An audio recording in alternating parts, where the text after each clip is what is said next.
ừ xin hello hello xin chào các bạn welcome back to my vlog วันนี้ shopping parking 했어요 오늘 그냥 좀 Nordland កន្លែងនេះវាគឺជាកន្លែងសម្រាប់ទីធ្លាឡើងចតឡានអ្នកនរគ្នាគឺធំទូលាយខ្លាំងមែនទែនហើយយើងចាប់ផ្ដើមដើរទៅឡើងទៅជាន់ទី3តែម្ដងកន្លែងដែលយើងត្រូវទិញហូប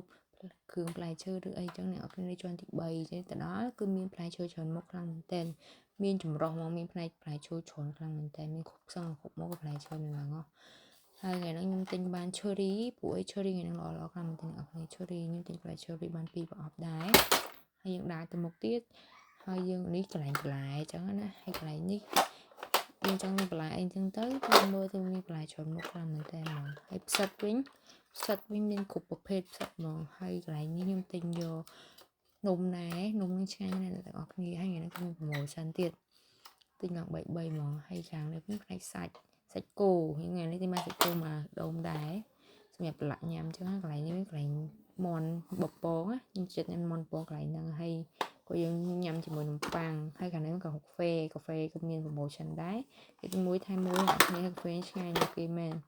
ហើយខាងនេះវិញគឺអ៊ូយូទឹកដោះគោផ្លែចេកឆ្ងាញ់តែខ្ញុំទិញមកទៅលើកណាទិញអ្នកណាខាសាំមកហើយក៏ទិញមីដែរស្រាប់នៅប្រទេសកូរ៉េមិនដឹងមែនអ្នកនរគ្នាមីច្រើនខ្លាំងមែនតែច្រើនមុខនេះមីកញ្ចប់មីកំប៉ុងអីមានចម្រុះហ្មងមីច្រើនពេកខ្លាំងមែនទែនហើយនេះគឺសុកកាឡាក្តៅខ្ញុំចូលចិត្តញ៉ាំអ្នកនរគ្នាញ៉ាំទៅមានអារម្មណ៍ស្រស់ស្រាយជាងញ៉ាំកាហ្វេអញ្ចឹងណាញ៉ាំសូកូឡាអញ្ចឹងទៅហើយញ៉ាំនំទិញនំនេះអីចឹងកន្លែងហ្នឹងជាមកផ្នែកវិញនំទាំងអស់កន្លែងនេះកន្លែងញ៉ាំដាក់នឹងទួយកកដែរកន្លែងកអស់ទៅសម្រាប់ញ៉ាំហើយមកទីសាប៊ូដុសខ្លួនប៉ាដោចឹងណាអ្នកគ្នាប៉ាដោស្បោកូរ៉េល្អហើយក៏ទិញទឹក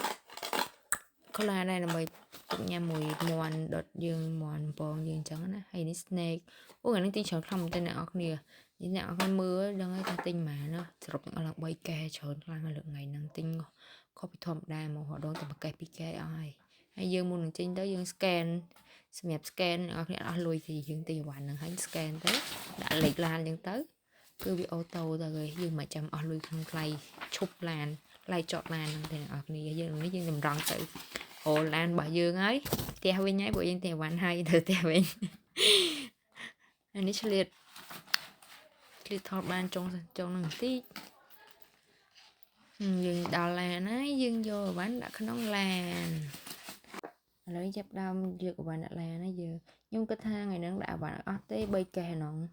ហើយចេះអស់ដែរហើយមាន់នេះវិញយើងកាន់ក្រៅទៅពួកអីកេសហ្នឹងពេញអស់ហើយដាក់អត់ចុះចឹងតែមានតែកាន់ចឹងហើយនៅភ្លេចមានទិញម្នាស់បានអ្នកនរទិញម្នាស់មួយថែមមួយបានណាល្អធំទៀតអរគុណអ្នកទាំងអស់គ្នាសម្រាប់ការទស្សនាពីដើមរហូតដល់ចប់ហើយកុំភ្លេច like ឬ comment និង share ក្នុងវីដេអូមួយអរគុណខ្លាំង